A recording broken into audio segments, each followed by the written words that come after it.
Funding for the Nash Villager podcast comes from the Hal Allen Clinic, specializing in minimally invasive robotic spine surgery and laser brain tumor surgery. For 40 years, the neurosurgeons of the Hal Allen Clinic have been national leaders in brain and spine surgery.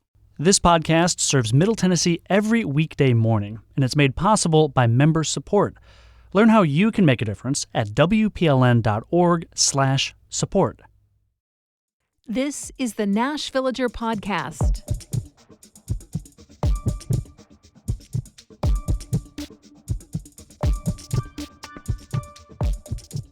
It's December 8th, 2025.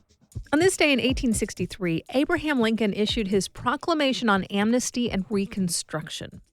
It was the middle of the Civil War, but Lincoln was looking forward to what would happen when the fighting ended.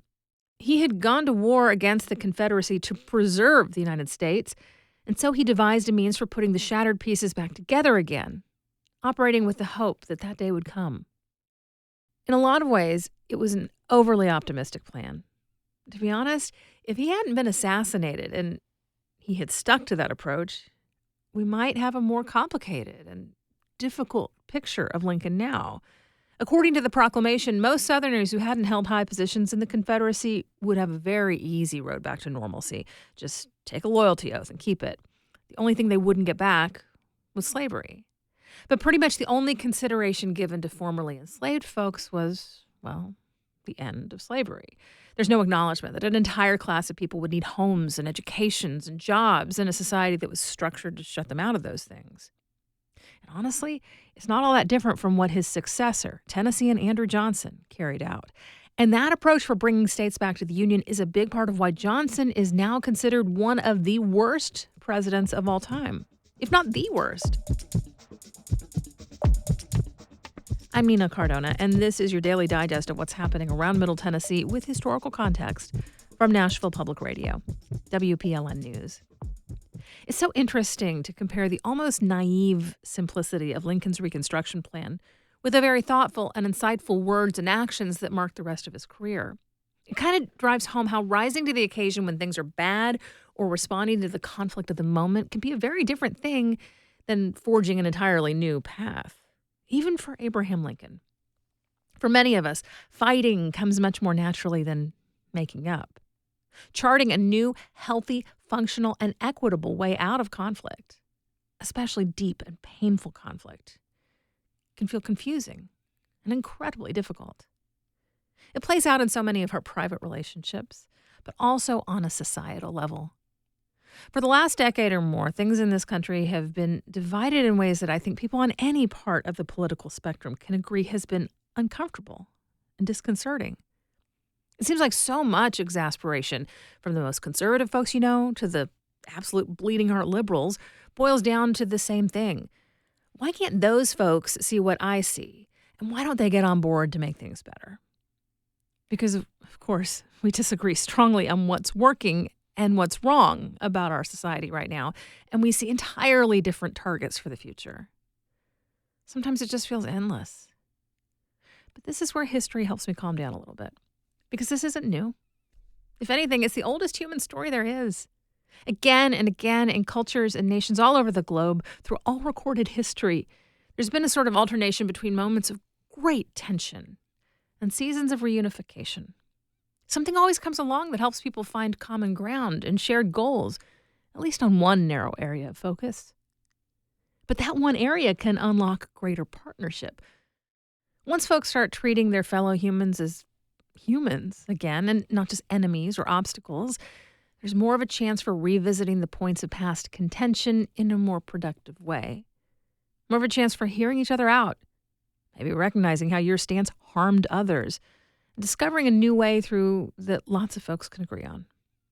And look, I'm not getting into any specifics about current politics or whatever at the moment. There are too many conflicts right now that could be the example for this kind of thing. And we seem to be in the depths of one of those phases before a clear common goal arises to help us find a way back to better partnership. And since I started this out by talking about the Civil War, let's just state plainly that it does not give us a helpful example of how to move past a conflict. Thank you very much, Andrew Johnson. You could argue the smoldering embers of that fire have never completely gone out. They just got shoved into a corner where the sparks kind of flare back up from time to time. But what are the holidays, if not a season for hope? The Hanukkah hope that the oil won't burn out and the lights will miraculously keep shining. The Christmas hope for peace on earth and goodwill towards all people. Hope that a new year will bring new opportunities. Hope that we'll find a shared something to rally around in a healthy way that helps us just generally be better to each other. We're only going to find that rallying point if we look for it. And I don't know about you, but I'm looking. In just a few minutes, a unique Christmas tradition that spreads joy through Appalachia. That's coming up after the newscast.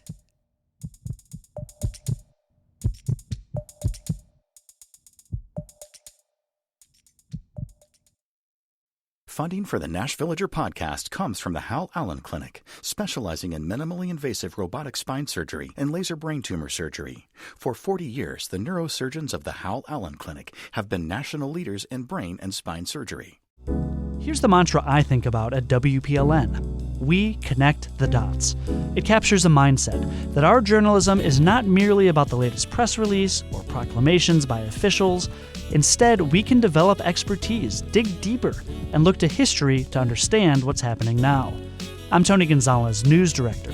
When I'm planning coverage and editing stories, the best part is being part of a team that's curious about our community and invested in its future. Here's the latest from WPLN News. The Centers for Disease Control and Prevention's Vaccine Advisory Committee wants a cutback on hepatitis shots for newborns. The group is recommending babies get the vaccine only if their parent has been diagnosed. WPLN health reporter Catherine Sweeney tells us that could put Tennessee babies in danger. Pregnant people get tested for the virus during prenatal care, but in Tennessee, that's hard to get. A third of the state's counties are considered maternity care deserts, and people of color are particularly vulnerable. More than 1 in 5 Black moms in Tennessee don't have adequate access to care before birth, according to the March of Dimes. It's 1 in 3 for Hispanic moms. Even though this virus often goes undiagnosed, Tennessee's rate of diagnosed cases is really high, ranking 5th in the country. There are about 1,200 cases of acute hepatitis B reported each year, according to state data. And while Hep B is considered an urban problem in most of the country, in Tennessee, infections are much higher in rural areas, especially those in Appalachia. Catherine Sweeney, WPLN News. A judge in DeKalb County is dropping the case against a district attorney who fired shots during a police chase. Chris Stanford was indicted for intervening in the pursuit of a triple murder suspect. Officials say he recklessly fired a gun several times, once striking a nearby home. Now News Channel 5 reports the judge has determined there's no longer any standing to prosecute Stanford because he resigned from his position. Some of the private schools where families are using new tax-funded vouchers across Tennessee have policies against admitting students with disabilities or who identify as LGBTQ. The Nashville Banner reports dozens of eligible schools explicitly enforce anti-LGBTQ rules. They range from banning same-sex relationships to expelling openly gay or transgender students. Disability access is similarly inconsistent. Some schools offer accommodations, but many reserve the right to reject students based on staffing limits or the severity of needs. On our midday show, This is Nashville, nonprofit leader and former Democratic candidate Maryam Abulfazli challenged the idea that vouchers provide real options. If the school does not accept LGBTQ kids, not an option. If the school doesn't accept kids with disability, also not. So to say that it's another option is to certain people for certain things, well, right? I think as the argument whereas sort of public that school is an option to anybody. Well, I think except that you have so many people who want out of those, as the demand clearly showed. That's Shaka Mitchell, a senior fellow with the American Federation for Children, which supports expanding private school vouchers in Tennessee and elsewhere. He says without the program, some students would have no options. 20,000 vouchers were available this year, some with no income limits. Twice as many families applied. The program is expected to expand in the coming year. Nissan has planned to get back on track amid 40% revenue losses over the past 5 years. The past few months have been volatile for the automobile industry. Trump eliminated tax credits for electric vehicles, and the president's tariffs have impacted the affordability of cars manufactured by Nissan's plants in Mexico. Nissan's Smyrna plant is currently operating below two-thirds capacity, producing fewer than 400,000 vehicles this year. However, Nissan's new chairman remains optimistic and says the company is on track to cut $2 billion in costs. The Duck River is celebrated as the country's most biodiverse freshwater river, with dozens of species of mussels and more than 100 types of fish. It's also under pressure due to drought, population growth, and demand for water. Now an advisory group has submitted to Governor Lee its first round of recommendations to balance conservation and the river's water needs. The Tennessee Lookout reports that this comes a year after Lee issued an executive order to prioritize protecting the duck. The recommendations include taking steps to lessen the impact of drought before it happens, and also hold back water during the winter at a dam to regulate the duck's flow. There's also a call to consider the feasibility of a pipeline to get more water from the Tennessee River to Middle Tennessee. One idea that's not in the recommendations is a contentious proposal to build another dam in Columbia. Those in favor say that would keep water affordable in a growing part of the state. Opponents question the feasibility and say the environmental impacts could hurt what makes the Duck River special. Construction is now underway on Franklin's new, nearly $100 million City Hall. The old City Hall was originally a shopping mall before being converted into a government building during the 1980s. Officials say the old mall layout was a hindrance, and the roof and air conditioning constantly needed expensive repairs. That building was demolished back in May. The new 3-story City Hall will include public meeting spaces, a parking garage, and a public park. It's expected to be completed by 2027. You'll find more news anytime at WPLN.org. Since 1943, Santa Claus has spent one day a year delivering gifts to thousands of people across Appalachia. But instead of a sleigh, he travels by rail for this particular route. For the Appalachia Mid-South Newsroom, WUOT's Jackie Sieber climbed aboard the CSX Santa train to see his magic for herself. Just after 6 a.m. on a cold, rainy Saturday morning, the Santa train rolls into Marrowbone, Kentucky in Pike County. Children and their families crowd the railroad track wearing pajamas and festive attire. They're here to see Santa Claus. Yes, the Santa Claus, as he tosses plush toys. This is the first of 13 stops the Santa train makes in Kentucky, Virginia, and Tennessee. It's part of an 83-year-old tradition to give back to historically low-income towns along the CSX rail line. Brian Tucker is the Vice President of Stakeholder Engagement and Sustainability at CSX.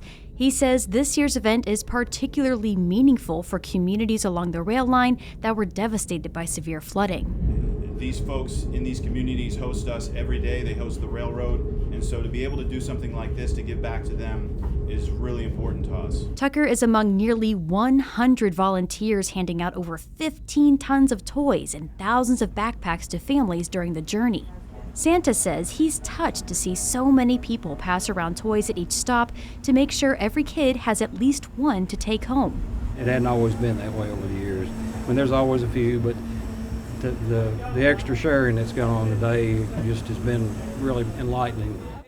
In Hayside, Virginia, Sophie Mosier and her brother get backpacks stuffed with goodies. What's inside the backpacks that they're handing out? I don't know, we haven't opened them.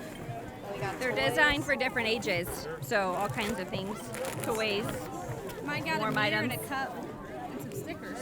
There's a drone in this one. Sophie's family traveled over 5 hours from Ohio to be here. I like coming to Santa Train with my family because I get to see my Aunt Lois, who lives down here. We don't see her very often. Destiny Scott is with her family at the stop in Fremont, Virginia, to continue a long-standing tradition.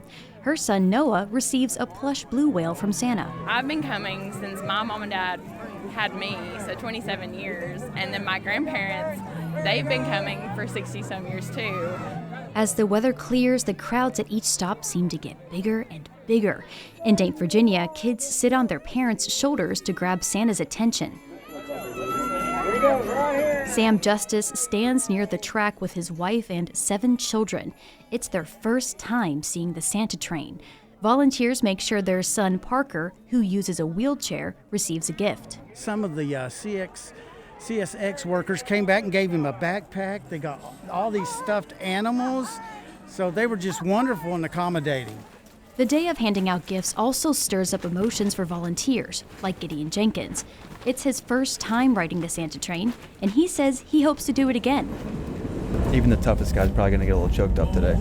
After an 8-hour journey through foggy valleys and mountains, the Santa train makes its final stop in Kingsport, Tennessee. Though it marks the end of this year's deliveries, Santa is already looking forward to next Christmas. Merry Christmas all from the Santa train. For the Appalachia Mid-South Newsroom, I'm Jackie Sieber. We do this roundup of local news every weekday. Please consider subscribing on your favorite podcasting app. And thanks so much to all of you who've left 5 stars, a thumbs up, or a review in your app of choice. That little bit of love really does tell the algorithms that more people should hear about us. And of course, everything at WPLN News is listener supported. You can make a year-end donation at WPLN.org. And that's it for today. Thanks so much for listening. Let's make this day a good one, and we'll catch back up tomorrow.